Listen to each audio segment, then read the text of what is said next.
Welcome to example 7. In the arrangement shown here, we have a string vibrator that is moving a string up and down and producing this oscillation mode.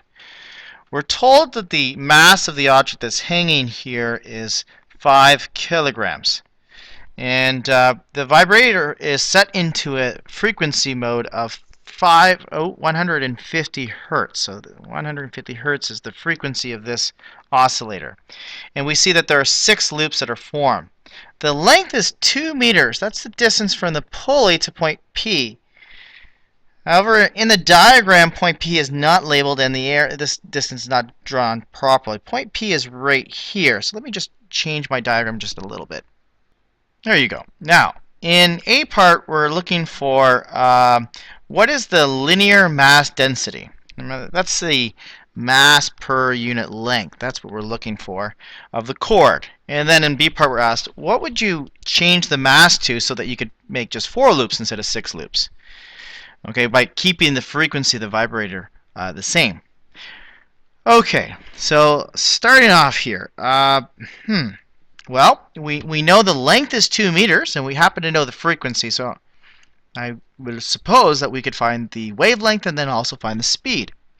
How can we find the wavelength? Well, if there's 2 meters between point P and the pulley, and we see 6 entire loops formed, so remember that one wave is really 2 loops, so that's one wave, another wave, and another wave.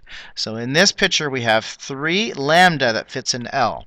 So 3 lambda equals 2.0 meters. So lambda equals 2 over 3 meters, so 0.67 meters. So we know the wavelength. We also happen to know the frequency. And we know that speed equals frequency times wavelength. So the frequency is 150 hertz being multiplied by 2/3 of a meter. So this is going to give us a speed of 100 meters per second. Next thing is we need to figure out the linear density. Now we know the speed, all right? We also know the wavelength as well. And we also know the mass that is causing, well, we don't know the mass of the rope actually, but we do know the length of the rope as well. But we know the mass that's hanging down here that is creating tension. Remember the equation that relates speed to the tension, square root of the tension, and the linear density is inversely proportional to the linear density m over L. So we're solving for this. So solving for that. Now this form is not given on the EP formula sheet, so normally on an exam they'd have to tell you that or give you the relationship. So what I'm going to do is solve for this. I'm going to need to square both sides. So V squared equals the tension divided by the mass per unit length. And the mass per unit length will be equal to the tension divided by the speed squared. Now the tension is what's pulling down here.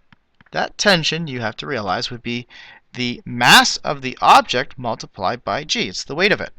So we're going to put that as m times g divided by v squared. That's the mass of the hanging object, not the mass of the rope, which isn't given.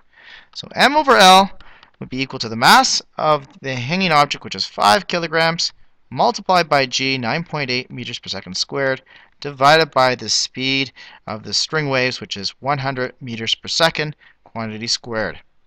So this gives us a mass per unit length of 0.0049 kilograms per meter. So that's it for part A. Now for part B.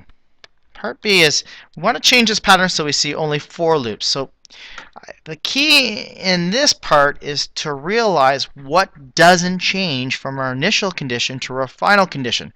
What are we changing to get, and what changes due to that? So my first point would be what remains constant. If you see the frequency, it doesn't mention anything about you changing the frequency of this vibrator. So this frequency, F, remains constant. So frequency is constant. What else is constant? Well, the mass is not changing, right? Well, no, actually the mass is changing. That's what you're trying to find. The mass of the rope per length is not changing. The mass per unit length, the density of the rope is not changing. So these are all constant. Okay. Will the speed change? Yes, the speed will change because what you're going to do is you're going to change that tension. You're going to be changing this mass, which will change that speed. And by changing that speed, you're going to change the wavelength. The frequency is remaining constant. So what I would first do is, I'm assuming, oh, also L is constant too. L is constant. This is not changing as well, the distance between P and the pulley. So now we know L is 2 meters, and we know that we want 4 loops. So in 4 loops, how many waves would you produce? Remember that we have 6 loops here, we had 3 waves. Remember, each wave has 2 loops in it. So that means that we have 2 lambda that is going to fit into that L. So 2 lambda equals 2 meters. So lambda must be 1 meter. So that's the wavelength of the wave in the string. Now we know the wavelength. We assume the frequency is staying the same. So that means that we can find the speed. The speed of the wave is equal to the frequency times the wavelength. That's 150 hertz multiplied by 1 meter, which gives you 150 meters per second. So the speed must be increased, right? We're increasing the speed because we need to have a longer wavelength. Now that we have an increase in speed, we need to figure out what the new tension would be. So we're going to solve for the tension. The tension, if we take this manipulated equation, is going to be equal to the mass per unit length, which we just determined in part A, multiplied by this new speed. So we'll call that v primed, I guess, squared.